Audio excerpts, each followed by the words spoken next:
of great habitat, and I think we've still got a long ways to go to improve that habitat, but I agree. give the natural populations, you know, more better habitat, and it'll start to get easier to... Absolutely. Okay. And that's really the payoff in the long run, is because these are based on percentages, those standards, the bigger your natural population, the bigger your hatchery program can be and still fall within those guidelines, right? The issues we're having right now is Grays River, Fall Chinook. You know, they've got Deep River net pins and Young's Bay right across the river with Rogue River Brights, which are great fish. Everybody loves them. But we're talking 50 natural origin Fall Chinook coming out of the Grays River. If there can be no more than 30, actually 5%, because there's no program at Grays, so they're all segregated, well, that's 2 fish from either Young's Bay or Deep River that can be allowed in there. So you hit it right on the head. And our other point is that the quickest way, we believe that even in the degraded habitat that we have now all over, that we're losing productivity because those fish that spawn in there now are not very well adapted to even that habitat. Okay. 3 ways to control PHOS. We need fewer hatchery fish on the spawning grounds. We need more wild fish in the spawning grounds. That's your point. Harvest should be managed to provide a quality of escapement and not just quantity. And when I say harvest, I'm talking both sport and commercial harvest. Many of you have heard me say that those 2 fisheries, especially in Willapa, but even on the lower Columbia, are linked. Is that the sports fishery alone does not have the power to remove enough hatchery fish to keep programs high enough to benefit. Recreational anglers need a superabundance to be real successful, okay? But something needs to be done with those, when the sport fishery is over, some way of, I call it mopping up those extra hatchery fish needs to be there, because the hatchery alone, it can't do it. I mean, they're going to rebuild the nacelle weir, I think starting, it might be next summer, but the capital budget came out and they had money for the nacelle weir to try to prevent those hatchery fish from going upstream. But, and again, wouldn't it be better to harvest those excess hatchery fish? Yes, sir? Hey, Andy, I'm Bob Lake. Sure, we've talked.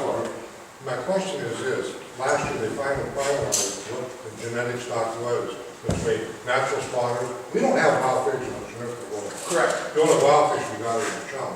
Correct. But that being said, and all these other runs have started off the hatchery stream. Correct. So I mean, if we're getting a few more, you know, whatever, however you want to call them. One guy called them local longbows, and I think that was the best name for them. But it works, you know, and that's how we built some of these runs. The Willapa was not a Chinook estuary to start out with. And that's what history tells us. Right. So I mean, The nacelle was actually the bigger producer of Chinook. do you know where the hatchery fish came from the nacelle originally? Kalama River. I should know, yeah. It's a Kalama River. For some years, Yeah. not all. That's what part of the stock. I see I need to get to my big conclusion here, and I'm almost there. So we recommend mass marking. We recommend selective fishing, both sport and commercial. Recommends moving more hatchery production to terminal areas, safe areas you heard about in the lower Columbia. This is that point I made earlier about you move the production to an area where there's not an important natural population close by. Researching selective fishing on commercial gear. This is why I think it's important. Has nothing to do with ESA. 1934, I believe it was, the founding of the Department of Fish, and at the time the Department of Game. This is their mandate. This is what the citizens of the state agreed. They're the property of the state. That means they're the property of the citizens of the state. The commission director and the department shall preserve, protect, perpetuate, and manage. So the citizens own it. They gave the departments the authority to manage. Okay? And by manage, they mean preserve, protect, and perpetuate. the wild and food fish, game, shellfish, offshore waters, okay? The department shall conserve the wildlife and food fish in a manner that does not impair the resource. And I gave this part of this presentation to the Fish and Wildlife Commission about 6 weeks ago, and I respectfully reminded them as they think about things, this is what your job is, agency. Manage in a way that does not impair the resource. And I think I can be fairly critical of the agency, having been a member for 32 years, and say that if I look at the score sheet, and most of the fisheries resources that we manage are on the endangered species list, is that a passing grade? Have you managed in a way that hasn't impaired the resource? I think that's pretty obvious. And the other thing that I find fault with some folks in the agency and the commission is that it says agency, I often hear people say the agency has a dual role. We have a dual mission. We have to conserve and we have to provide a recreational fishery utilization. And I say, read your mandate. It says, in a manner consistent with this goal, seek to maintain economic well-being, stability of the fisheries industry. They have one job: preserve, protect, and perpetuate. That's their single most important job. Second to that, in a manner consistent with that goal, let's have a fishery. Yes, sir. So how long do you think it'll take before we get back to the 1934 numbers? Well, if you look historically, what you'll find is 6 years. salmon numbers are notorious. Look what Alaska is going through right now. Salmon numbers are notorious for going up and down. In 1976, we caught 1 million fish off Washington's coast. Okay?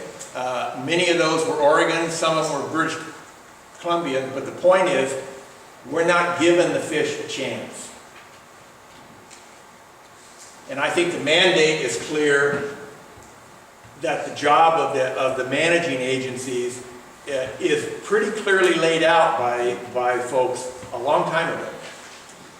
So, finally, the commission can only authorize, this is the kicker for me, the commission may authorize the taking of food fish, meaning the commission approves all the regulations, right? They can only do that when in their judgment it does not impair the supply of the resource.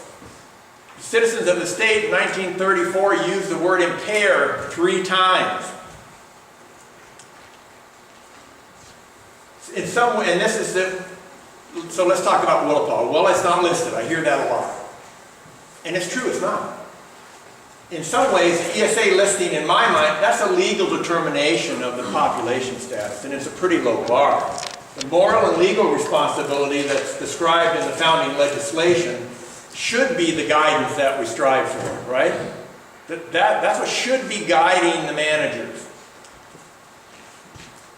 So the Chinook populations in Willapa Bay are no longer distinct from one another, or the wild fish. We've heard that a lot.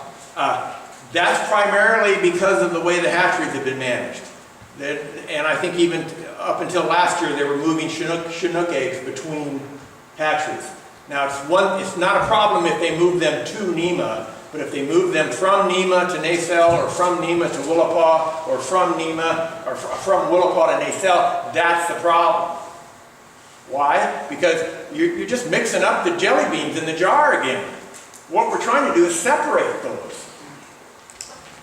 Most natural spawning fish are first and second generation hatchery fish. The total harvest has been too high.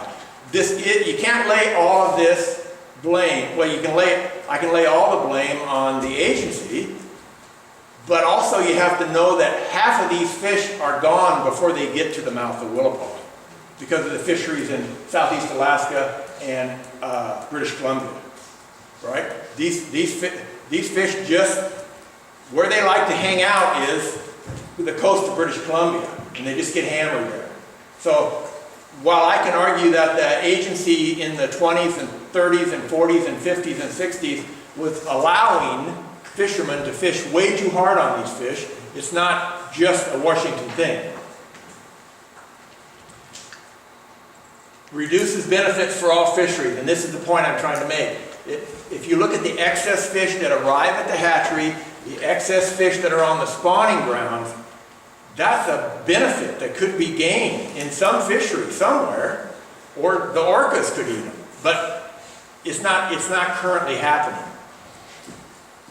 The good news is wild salmon policy in '97, hatchery fishery reform policy in 2009, draft Willapa Bay plan in 2010, Willapa Bay salmon management plan is 2015, and guess what? Willapa Bay is the only part of the state where the state of Washington has sole regulatory authority over the resource. They're not Oregon to work with, not Treaty Tribe to work with, not British Columbia to work with. And so, to be honest, my group and other groups have pushed the state of Washington hard to say, this is the one place where you can actually do what you think is the right thing to do without getting tripped up by some other agreement. So selective fishing provides the means for those naturally produced fish to escape in sufficient numbers and generations to allow local adaptation. And there again, significant numbers of excess fish, both at the hatchery and on the spawning grounds, that would greatly increase the benefits and increase conservation if somebody would catch them.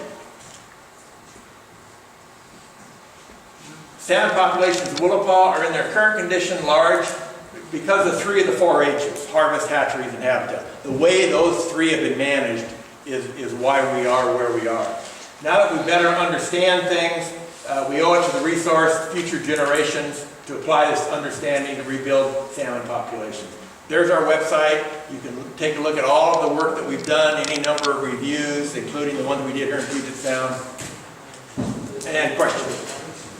How am I doing? Yes, sir. Real quick, so you mentioned orders. Yeah. On talk about, producing hatchery fish to help offset, food source. Right. How do you see that playing into the hatchery management? Well, I think it's doable. Chinook production, if you go back 15, 20 years in Washington State, was much higher than it is now. And there is unused capacity at places.